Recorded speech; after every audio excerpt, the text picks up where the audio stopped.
Je m'appelle Clara Mazet. Journaliste d'investigation indépendante. Et depuis 10 ans, je poursuis un fantôme. Ce fantôme a un nom, MH370. Le 8 mars 2014, un Boeing 777 de la Malaysia Airlines, transportant 239 personnes, a décollé de Kuala Lumpur pour Pékin. Et, 38 minutes après son envol, il a disparu. Pas d'appel de détresse. Pas de plan de vol modifié officiellement. Juste, plus rien. Le radar secondaire s'éteint. Et c'est le vide. Je n'ai pas de proches dans cet avion. Aucun lien personnel avec un passager. Mais depuis ce jour-là, quelque chose m'a hanté. C'est peut-être le fait que, malgré toute notre technologie, un avion entier puisse disparaître sans laisser de traces concrètes. Ou peut-être que c'est ce silence, justement, cette absence de réponse, qui m'a obsédé. En 2020, j'ai commencé à rassembler les dossiers. À creuser les documents déclassifiés, à interviewer les familles, à suivre les pistes officielles et les folles théories. Et en janvier 2025, tout s'est ravivé. Car une entreprise américaine, Ocean Infinity, vient d'annoncer le financement d'une nouvelle mission de recherche, après une pause de 6 ans, en misant sur une zone bien précise de l'océan Indien. 55 millions de livres sterling. 7500 km² à inspecter. Et une obsession mondiale qui ressurgit. Je décide alors de faire ce que je n'avais encore jamais osé, me rendre à Kuala Lumpur, et y commencer la traque finale. Dès mon arrivée, quelque chose me trouble. Le hall de l'aéroport a été rénové. Il n'y a presque plus rien qui évoque ce vol disparu. Pourtant, à quelques mètres de l'ancien comptoir Malaysia Airlines, une plaque discrète a été installée. Une femme en prière, les yeux rouges. Une date. Et une phrase gravée en anglais. Tout remembé is tout ressis silence. Ce souvenir, c'est résister au silence. Je reste là, figé. Autour de moi, les passagers défilent, les roues de valises tracent des sillons sonores, les annonces résonnent. Mais moi, je suis dans une autre époque. Le lendemain, je rencontre Sophia Tan, la sœur d'un passager du vol MH370. Elle m'attend dans un café modeste du quartier de Brickfield. Elle porte une chaîne argentée, avec un petit avion stylisé au bout. Elle ne pleure pas. Elle ne tremble pas. Elle parle comme quelqu'un qui a dépassé le chagrin, mais pas les questions.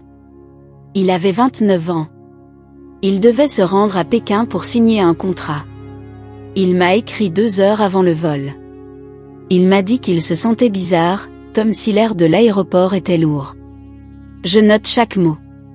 Ce n'est pas une intuition mystique que je recherche, mais un détail. Une vérité oubliée. Et Sophia me confie quelque chose que je n'avais jamais lu dans aucun article. Il m'a dit qu'il y avait des hommes en uniforme qui prenaient des photos sur le tarmac. Qu'il trouvait ça étrange. Elle me regarde droit dans les yeux. Vous croyez au hasard, Clara? Je ne sais pas quoi répondre. Plus tard, dans ma chambre d'hôtel, je commence à cartographier la nouvelle zone de recherche. Le Seventh Arc, comme il l'appelle.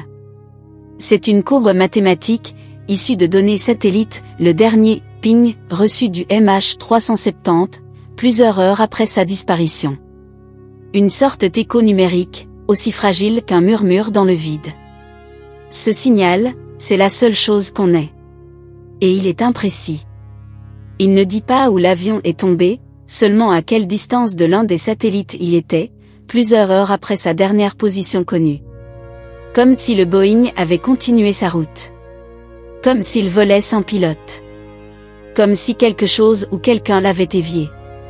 Je commence à y croire moi aussi, le vol MH370 n'a pas seulement disparu. Il a été effacé. Et je suis là pour retrouver sa trace. Arrivé à Kuala Lumpur, je ne perds pas de temps. Un taxi me dépose à proximité de l'ancien centre du SATCOM de Malaysia Airlines, désormais reconverti en bureaux aseptisés. Mais je sais que là-dedans se cache encore quelque chose. Mon contact, Maud Faisal, un ancien ingénieur radar, m'attend dans une salle criblée de câbles et d'écrans éteints. Ses yeux sont rouges, fatigués. « Je ne devrais pas être là », me chuchote-t-il. Mais quelqu'un doit parler. Quand on a mis hors ligne le transpondeur du MH370, on n'a pas tout stoppé. Les ping Inmarsat ? Il le suivait toujours. Il me tend un dossier épais. Des courbes, des logs, des graphiques, la trajectoire estimée, appelée Sevant Arc, floue mais persistante. Faisal ajoute. Ocean Infinity a présenté un plan début janvier 2025 pour relancer la recherche sur cette zone, 15 000 km² dans le sud de l'océan Indien. 70 millions de dollars, no fine no fee. Je comprends que je suis à l'aube d'une révélation, le mystère devient à portée de code, de signal, d'algorithme. J'ai rendez-vous la semaine suivante dans un centre d'analyse sponsorisé à Cardiff University. Là-bas, ils exploitent les données de plus de 1000 émetteurs radio amateurs, le système WSPR. Un certain Richard Godfrey, expert en signaux, nous rejoint. Les pings classiques d'Inmarsat ont tracé le vol jusqu'à l'arc, mais les WSPR ? Ils donnent un micro-écho, un fantôme. Ils redessinent un corridor plus étroit, presque carré. C'est là que je réalise, Nord avant disparu pourrait être retrouvé, non par des débris flottants, mais par un murmure radio oublié. Ce soir-là, dans ma chambre, je croise les cartes. Log original des Anchak, satellite Inmarsat, point écho régulier. Trace WSPR, interférence ponctuelle, coïncident avec la fenêtre du vol. Freeze, vol dévié autour du détroit de Malacca, cap plein sud, silence total jusqu'au dernier écho. Je me demande, qui a calculé ça? Et surtout, pourquoi ça revient maintenant? Le lendemain, je me rends à un séminaire discret à Perth, Australie, où l'équipe Ocean Infinity dévoile des images du navire Armada 7806, filant vers le site suspect depuis Cape Town. De là, ces AUVS pourront explorer jusqu'à 6000 mètres de profondeur. Sur place, je rencontre Sally, ingénieure en robotique sous-marine. On a déjà cherché là-bas en 2018. Rien. Là, on explore un nouvel angle, zone cartographiée incomplète, interférence non explorée. On appelle ça la Deep Trench autour du Sevant Arc. Je ressens le frisson. Il y a de l'espoir. Mais aussi un doute vertigineux. Et si tout ceci n'était encore qu'un mirage? Pour avancer, je dois à présent me plonger dans les témoignages de passagers, le plan de vol original, les anomalies dans les logs, trouver l'homme ou la technologie qui a effacé le transpondeur, ou qui a volontairement manipulé le signal. Je referme mes notes et envoie un message à Faisal. Rencontre demain matin. Montre-moi les logs ACAR. La chasse continue. Dans les lignes de données. Dans les ombres des fréquences. Et dans l'espoir de ramener un avion fantôme à la lumière. Le lendemain matin à Kuala Lumpur, je retrouve Faisal dans un bureau discret, éclairé par les rayons d'un soleil tropical filtré à travers les sores. Il sort son ordinateur, hésite un instant, puis me montre un document. Regarde ça. 0-1 ce sont les logs ACAR du vol MH370, la messagerie automatisée entre l'avion et les centres au sol. Il y a un trou énorme, entre 18h15 UTC et 18h43, plusieurs messages attendus ont disparu. Pourtant, dans le rapport officiel, ils doivent être là. Faisal m'explique. Un message urgent part à 18h03, puis tout s'arrête, jusqu'à 18h15. Ensuite, rien jusqu'à 18h43. Or le rapport dit que ça a échoué plusieurs fois jusqu'à 18h43, mais les logs s'arrêtent à 18h15. Ils ont tronqué. 840-0 puis il ajoute que certains messages VHF ont été supprimés, comme s'ils voulaient effacer des preuves d'une communication alternative. Plus tard dans la journée, je pars au centre d'analyse à Perth, Australie.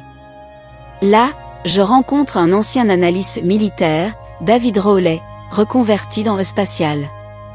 Il me dit: ce trou dans les logs, ce n'est pas une erreur, c'est une suppression. Et quand ça se produit en plein milieu d'une enquête internationale, c'est grave. 996-2 Il me parle aussi des données WSPR, ces signaux radio amateurs qui ont suivi une anomalie le long du trajet présumé du MH370. 1507 à 0 selon le docteur Richard Godfrey, l'avion a laissé un petit sillage radio quand il s'est perdu, une trace sur l'ionosphère. Rowley ajoute. Ce que vous avez là, Clara, c'est deux réseaux parallèles, l'un mis en scène par les autorités, l'autre imperceptible, mais réel. Celui-ci, on le voit dans la fréquence des signaux amateurs. Je vois le plan. Il existe une vérité, officielle, tronquée, et une vérité cachée, accessible par la science radicale. Je me mets en tête de recouper ACAR et WSPR pour prouver l'effacement volontaire du trajet. Mais un problème surgit, il me signale une intrusion sur le réseau d'archives du centre. En regagnant l'hôtel, une alerte s'affiche sur mon téléphone, tentative de piratage. On a essayé d'accéder à mon dossier, acar-wspr-corrélation.xlsx. Quelqu'un surveille mon avancée. Je vérifie les métadonnées, accès depuis un serveur de Kuala Lumpur, IP résidentiel. Mon cœur s'emballe. Ma découverte dérange et je ne suis plus seul à creuser. Je décide de contacter le forum Reddit R, MH370 où les amateurs échangent en tempête depuis des jours. Je publie un extrait anonyme. Les logs ACAR montrent un trou entre 18h15 et 18h43, suppression volontaire. Corrélé à une signature WSPR mineure. Besoin de recoupement. Dans les commentaires, un utilisateur, Kindofabigdeal, écrit. They may be searching 45 nm ether side of the ZTH arc, if the theory is summon at the control at the end, they may well find a wreckage. Et Wikfuture 9935 ajoute. Certains lits y sont exciting time, let's hope we can solve this mystery. 3 AUVS on board. Le forum observe mon coup de semonce. Et je sais, si les autorités officielles cherchent à me faire taire, c'est parce que j'ai mis le doigt sur une vérité qui dérange.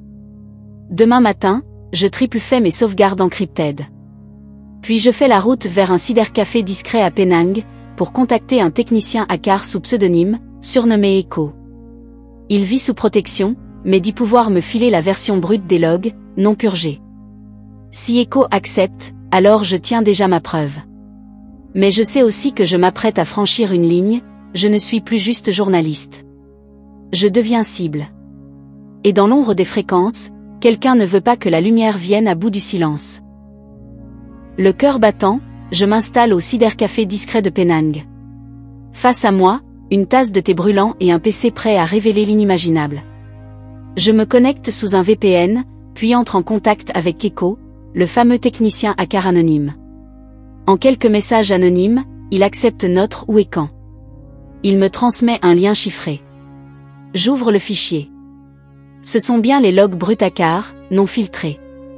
Aucune suppression à 18h15, aucune interpolation. Les messages étaient présents. Sauf que, bizarrement, de 18h08 à 2h25, heure des Pinhamarsa, rien ne correspond à ce que montre la version officielle. Les temps, références d'émetteurs, code vitesse sont retouchés.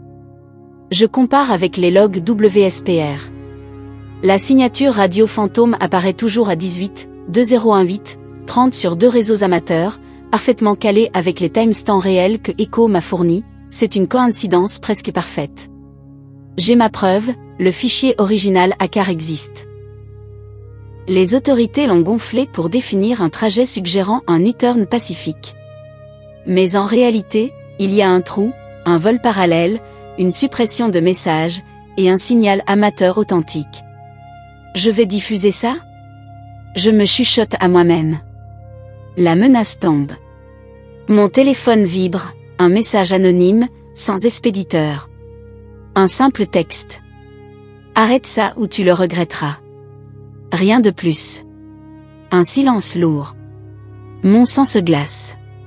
Ce n'est plus de la manipulation de données, c'est une menace directe. Je ferme l'ordinateur. J'envoie un email crypté à Sophia Tan. Si je disparais, ces logs bruts, ces comparatifs, seront publiés sur plusieurs serveurs miroirs à travers le monde. Le dossier ACAR-BA original-VS-officiel.xlsx est sauvegardé en triple copie. SAF. Je réalise que je tiens la vérité battue en brèche, un trajet modifié, un silence radio tronqué, un sillage WSPR concordant. Mais mes révélations attisent un feu dangereux. Une vérité officielle a été manipulée. Les données amateurs, non censurées, prouvent la supercherie. Quelqu'un met en garde, je grogne maintenant, et je m'expose. Ecom m'informe qu'il reste un dernier fichier, un segment radar résiduel, puisé par un membre du forum RMH370, montrant un transpondeur VHF redémarrant brièvement à 19h02 UTC, hors route prévue. Sauf qu'on me propose un échange, ce fichier, si je le veux, je dois lui garantir anonymat total. L'objet ? S'assurer que je ne dénonce à sa source. Demain, je dois décider si je révèle tout ce que j'ai trouvé, fichier, comparatif, menace pesante. Choisir un lieu sûr pour la réunion avec Sophia, Echo, et éventuellement Faisal. Préparer mon ascension médiatique, tout en préservant les sources, l'intégrité et ma sécurité. Le danger est palpable. Mais peu importe ce qui arrivera, je mène cette enquête jusqu'au bout. Parce qu'au bout de ce dossier se trouve non seulement la vérité sur MH370, mais aussi une leçon sur le pouvoir des données, du silence et de la peur. Le jour tant attendu est enfin arrivé. Dans un petit auditorium de Kuala Lumpur, réservé discrètement par Sophia sous un faux nom, nous sommes une trentaine, journalistes indépendants, familles de passagers, quelques experts, dont Faisal et Echo, qui s'étaient passés pour un consultant, et moi, vêtu comme une ombre derrière mon ordinateur portable. L'enjeu, briser le silence officiel. Au début de la conférence. L'air est lourd. Tout le monde sent que ce qu'on s'apprête à révéler pourrait tout changer. Je commence par expliquer brièvement le déroulement de l'enquête. Un relog ACAR altéré, suppression d'un segment vital à 18h15. 2 analyses amateurs WSPR, Echo conforme à une trajectoire parallèle. 3 signal transpondeur VHF redémarré à 19h02 UTC. 4 menaces reçues, mes preuves sauvegardées et distribuées en miroir. Je projette les graphiques superposant ACAR officiel VS log brut, avec les pistes WSPR soulignées, un silence long de 30 minutes, suivi d'une reprise inattendue du signal. L'auditoire reste silencieux, puis plusieurs voix s'élèvent. Une mère lève la main en tremblant. Mon fils, il était à bord. Vous voulez dire qu'on nous a menti? Qu'on a manipulé les données pour faire croire à une dérive tranquille? Je hoche la tête, mes yeux dans les siens. Faisal prend alors la parole. Les manipulateurs de ces logs avaient intérêt à masquer une trajectoire douteuse, peut-être indicative d'un détournement ou d'un scénario plus complexe. Un silence glacial parcourt la salle. Soudainement. Sans prévenir, la porte de l'auditorium s'ouvre. 2 hommes en tenue civile, badge non officiel, avancent calmement vers la scène. L'un d'eux enlève son blazer, en dessous, un t-shirt au logo de Malaysia Airlines. Il prend le micro. Cette conférence est non autorisée par les autorités compétentes de l'aviation civile. Nous vous demandons de cesser immédiatement toute diffusion de ce contenu. Un murmure traverse l'assistance. Sophia se lève, visiblement prête à répliquer. Mais je reste silencieuse, consciente que révolter la salle serait trop risqué. Les 2 agents repartent, sans autre parole. Tout le monde comprend, la dissidence dérange. Après leur départ, je viens avec Emerson, un ingénieur droniste qui filme pour un média indépendant. Nous diffusons en direct sur plusieurs plateformes, au cas où nous soyons interrompus à nouveau. Les fichiers, preuves et captures sont publiés sur un réseau peer-to-peer. Torrent MH370 Truth Release 1.0. Encrypted. Disponible avec clé distribuée aux familles et journalistes présents. L'effet est immédiat.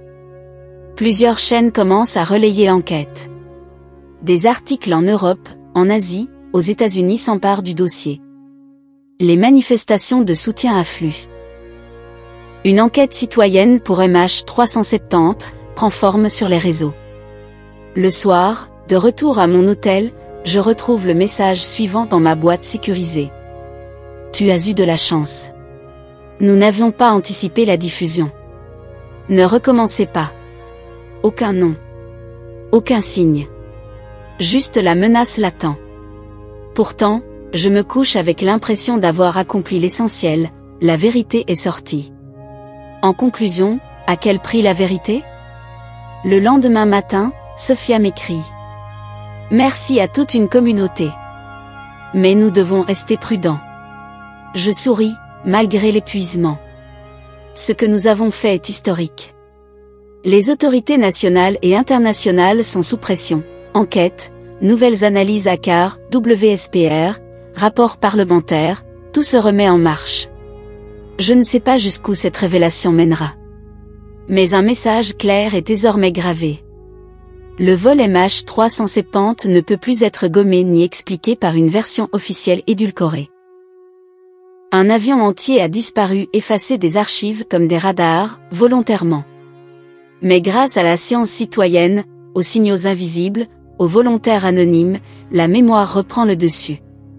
L'enquête devient bataille, vérité vs silence, données vs dissimulation, courage vs menace. Je referme mon ordinateur. Le jour se lève sur Kuala Lumpur. Et je sais que mon fil continuera, suivre les nouvelles zones de recherche, relayer les verdicts ACAR officiels, rappeler qu'une traînée de lumière, celle des signaux amateurs, peut déjouer les ténèbres.